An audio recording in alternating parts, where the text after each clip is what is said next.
निवडणुकांचा धुरळा खाली बसताच मुंबईकरांना जोरदार धक्का बसण्याची शक्यता आहे।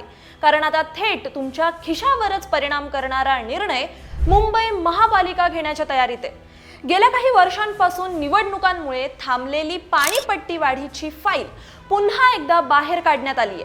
2026-2027 या नव्या आर्थिक वर्षाच्या सुरुवातीलाच मुंबईकरांना पाणी दरवाढीचा फटका बसण्याची शक्यता आहे। महापालिकेच्या प्राथमिक प्रस्तावानुसार पाणी दरात सरासरी 6 ते 7% वाढ होण्याची शक्यता आहे। हा प्रस्ताव लवकरच आयुक्तांकडे मंजुरीसाठी जाणार आहे आणि मंजुरी मिळताच पाणी बिलात थेट वाढ दिसेल। यावर अनेकांचं म्हणणं आहे की लोकसभा, विधानसभा आणि महापालिकेच्या निवडणुकांमुळे पाणी दरवाढीचा निर्णय जाणून बुजून लांबवण्यात आला होता। जनतेचा रोष टाळण्यासाठी दरवाढीचा मुद्दा बाजूला ठेवण्यात आला अशी चर्चा होती। पण आता निवडणुका संपताच प्रशासनाने या प्रक्रियेला वेग दिलाय। यावर महापालिकेचं म्हणणं आहे की पाणी पुरवठ्याचा वाढलेला खर्च, जुन्या पाईपलाईनची दुरुस्ती, नवीन जलवाहिन्यांचं काम आणि वाढती वीज बिले यांमुळे दरवाढ टाळता येत नाहीये।